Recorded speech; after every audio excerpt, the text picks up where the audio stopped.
Hello and welcome to the United Youth Podcast. My name is Pastor Nate Richie, and I am joined by a special guest, Jordan Traina. Hi, Jordan. Thanks for joining us. Hi, my pleasure. So, really excited to have you on. You are a young adult. You Yeah. are a leader at Mhm. our Land O'Lakes campus. Yeah, shout out Lando. Shout out Lando.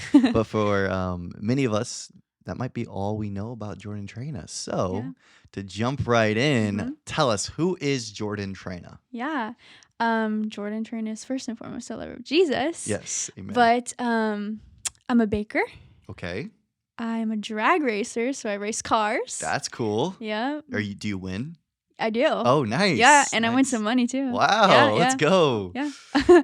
I'm a fiance. Okay. Yeah. Shout out Josh Cody. Josh Cody. Nice. I am a dog mom. I have a mini Dachshund. Awesome. Yeah. Where did you grow up? Tampa, Florida. Tampa, Florida. Did you Yeah. grow up at Grace Family Church? I did all my life. Wow, Yeah. awesome. That's cool. Yeah. And then are you in school right now? Or are you out of school? In school, I go to USF. Awesome. Yeah. Awesome. What are you studying? Education. Education. Yeah. That's so great. Well, Yeah. that's perfect because we are trying to bring some education to our youth via this podcast. Yep. Yeah, we are. And so let's jump on in because Okay. really the topic that we're going to be hitting on is something that's you've obviously walked through, which is why we have you on the podcast, and that's anxiety. Yeah. A lot of students are carrying it. For sure. Just a lot of people in general. I feel like as our world begins to continue to progress, advance even in technology, anxiety has risen. The Yeah. percentage of people that struggle with anxiety continues to rise, and so this is a Mhm. problem that we need to address. Yeah. Something that I think many students are in a place right now where they feel like they're never gonna win this battle. This is Yeah. something that they're always gonna carry. This is something that they're always gonna fight, Yeah. and it's gonna be a battle they always lose.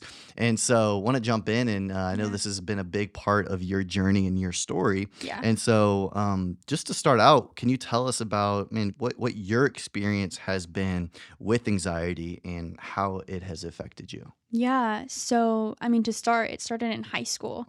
I was a sophomore and it kind of came out of nowhere Mm. almost. I couldn't really pinpoint why it was happening, Mhm. and I didn't really know what it was. I started looking up on my phone, why am I feeling this way? Mm. Come to find out it was anxiety and I was having panic attacks. Oh, And wow. so my therapist actually helped me, come to that conclusion because I didn't know. It was scary. Sure. I just didn't know what it was. Yeah. And so when I was a sophomore in high school, I started having these panic attacks and it was really paralyzing. Mm. I started not being able to do normal day-to-day basis stuff. I didn't Mm. want to go to school, so I was skipping school. I had just gotten my driver's license and I was like, I'm not driving at night anymore because it was giving panic Wow. attacks. I didn't want to go out to eat at restaurants because it was giving me panic attacks. Yeah. All these little things, it was just taking from me. And so soon I was just like, okay, I'm just not going to leave my house. And Yeah. so I just would stay in my bed, stay in my room, and that was comfortable for me. Mm. And so it wasn't until one day my mom was like, okay, my child's not going to be a slave to fear. You're Yeah. going to get up and we're going to go somewhere. Mm. And so I was like, okay, as long as I can hold your hand though. Yeah. And so we went to Best Buy. I don't Okay. know why. All right. We went to Best Buy and I didn't have a panic attack, which Great. was great. Yeah. And so little by little, I just started doing these things that I was scared to do. Yeah. And started taking back kind of what the enemy was taking from me. Wow, that's good. And so it was hard. It was scary. But like I said, little by little, I started taking that authority back. And it started getting a little bit better. I saw a therapist, which helped. She gave me a lot of tips and tricks and Yeah. ways to cope. Yeah. Yeah. So I want to jump into that because you talked about the therapist. Yeah. That's something that, man, I know there can be a stigma about it of only really messed up people go Yeah. to therapy. That's one, obviously not true. Right. But there's also this fear that I think people carry around of going and getting help and going and taking that step of getting Yeah. a therapist. What did that look like for you? When was the moment where you're like, all right, I need to go to therapy? Yeah, it was just when I was like, I can't even leave my room. Yeah. Something needs to change. Yeah. And so it wasn't really a weakness for me. I feel like a lot of people, I think, see it as a weakness. Yeah. But honestly, I think everybody should take therapy because it's great and you Yeah. learn so much about yourself. Yeah. And I learned so much about the root of anxiety for me. Yeah. And so it really helped like pinpoint, okay, I'm starting to feel anxious. This is probably why. Yeah. And it helped me kind of stop it in the moment. Yeah. And so therapy was a great source for me. Yeah. And I think it is a great source for everybody. Yeah. And I'd agree with that. I think, y- you know, if there's students that are listening to this, or even adults that are listening to this, and there's been something that they've been thinking of like, man, should I go and do this, or do I even need this, or my answer is yes. Yeah. I mean, for me, and I think this is good for our students to hear, is like, I'm somebody who sees a therapist. Yeah. And it was something that I struggled with for a while of like, why, like, do I even need to go do this? Yeah. And what hit me one day was, healthy things can always become healthier. And so it's That's like, good. it's like you might Yeah. be in this place where you're like, oh, I don't really need therapy. Mhm. It's like, well, don't even ask that question. Ask the question of like, do you believe you are healthy? And if the Right. answer is yes, well then great. Healthy things can always become healthier. For sure. And so yeah, go take that step. Yeah. Like take that step of growth. It's like, if you Yeah. really do care about who you are and who God is calling you to be, you want to be the best version that you can possibly be. For And so sure. even if therapy can just help 1%, Mhm. it's worth that 1%. Go Yeah. and do it. So I love that. Yeah. So we are people made up of spirit, soul, and body, right? We're Mhm. not just our body, we're not just our soul, but Yeah. we're made up of those three: spirit, soul, and body. Mhm. And so, how do you begin to fight anxiety with your spirit, with your soul, and with your body? Yeah, that's a good question. I'd say number one, with your spirit, spiritually, I memorize verses. Like Okay. that is my go-to. In my tough season, the first verse I memorized was 2 Timothy 1:7. For the Lord has not given us a spirit of fear, but of power, love, and a sound mind. And so speaking that over myself, whenever I felt the bit of anxiety coming, I would just say it out loud. That's good. And I think to go along with memorizing scriptures, you got to believe it. If Yeah. you don't believe it, it's just words on a paper. Yeah. And so believing what it says to be true is Mhm. huge. And so spiritually, that's how I really got through anxiety. But also, I would say the community around me was another big thing. Having people who I knew would pray for me, Mhm. who would speak truth over me Mhm. when the lies are getting to be too much. Yeah. People I can count on to, hey, can you come over? I just need someone here with me right now. And Yeah. so having these people around me, a godly community, was huge Yeah, that's and really still good. is. That's awesome. But yeah. That's good. So what are some practical tips for fighting anxiety? So you talked about speaking scripture over you. I think Mhm. that's huge. Yeah. I think it's also great. Like just if you don't have it memorized, Hmm. we have phones. Yeah. Go to Google, pull up a verse. Yeah. I've done that so many times. Yeah, me too. Me too. All the Like, time. I need a verse for anxiety. So I think that's so great because our words do have power, like being able to speak things over our lives, because the enemy is many times silent but loud at the same time. You know what I mean? Sure. Like putting thoughts in our heads Mhm. and making us believe things that Yeah. just aren't true. So to remind ourselves of the truth Yeah. is huge. But I think there's also, coping methods, or just ways to be able to overcome anxiety on a Mhm. physical level. What are things like physically Yeah. that people could do to be able to just say, all right, hey, I want to begin to overcome these Yeah. thoughts? So something I learned in therapy was grounding techniques. Okay. And so basically what that means is it's just bringing you back to the here and now. And so something like changing your body temperature. So putting something cold on your neck, or drinking cold water, or taking a cold shower. It kind of gets you out of your mind.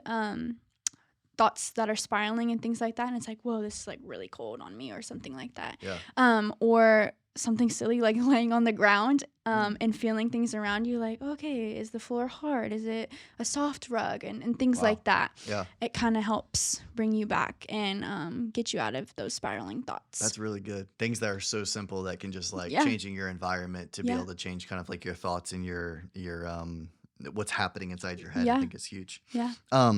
So how have you seen a difference as you've started trusting God with your anxiety? Yeah, I would say a huge difference. I mean, before, like I told you, like I was just paralyzed in fear. I didn't want to leave my house. Yeah. I didn't want to do day-to-day things. And so when I started trusting Jesus is when I started, memorizing those verses and believe them to be true, but also I feel like it was my dependence on God that changed everything. And so when I started trusting Jesus, it was like, okay, God, like, I can't do this on my own. Like, I am surrendering everything to you, surrendering this anxiety to you. And so that just looked like trusting God when I was afraid to do the things that I needed to do, like go to school. And Yeah. so I knew God was with me. And so when I, would go to school, I was like, okay, God, like, you're walking with me. I'm okay. Even if I have a panic attack, like, you're right here next to me. And so trusting that and just being fully dependent on him. It sounds so silly, but like in my pit of anxiety, it was when like I was spiritually best because I was just so dependent on God. I was like, I can't do anything else besides be dependent on you. Yeah. I'm somebody that I don't struggle with anxiety, Yeah. right? I have friends, family members who do, but there's a level of like, I don't understand what it feels like to struggle with anxiety. But at the same time, I do want to care for the people that are. And where I'm going with this is you talked about having like friends to lean on, right? Having friends to care for you, to have a community to help you and to support you. Without Because for me, let's rewind a little bit. I used to be like, man, just get over it, right? Like, Yeah. stop overthinking it. Like, Just don't be anxious. stop worrying about it, right? It was like, because I didn't struggle with it, Yeah. therefore, why are you struggling with Yeah. it?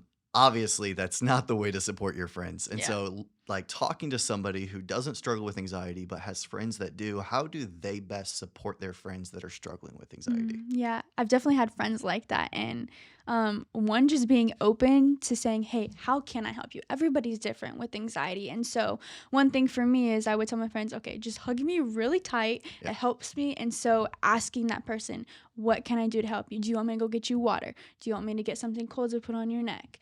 Yeah.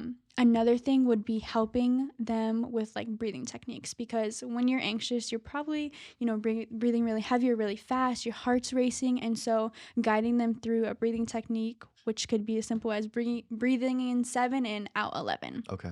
And so kind of just seeing like what your friend needs in the moment, how they best cope with anxiety and what helps them. That's good. Asking them questions. Awesome. Thank you for that. And so, Jordan, we've talked about your anxiety journey, and this is something that you're still on. I mean, that's what it comes down to, is like you're still on the journey. Like, you found some good steps to take. You have found some people to come alongside you, some great scripture to read over your life. Yeah. But you're not in this place where you're saying, hey, this isn't a struggle anymore. Yeah, Like, this is definitely something still that there. you're still walking with. But and God is faithful, and God is fighting with you and for you. Yeah. So what have you seen in your life where you've said, like, man, God has come through? Because maybe this can give hope to some students that have been struggling with it, that have been battling with it, that have been taking steps to get to the other side, and maybe they're losing a little bit of hope right now. What hope can you share with them? Yeah, I mean, I would just say on the other side of anxiety, like, there is freedom even when you still feel anxiety, because the Lord promises peace that surpasses all understanding. And so holding on to God's hope, and it's not my hope, it's not anybody else's hope, it's God's promises, and holding on to his promises.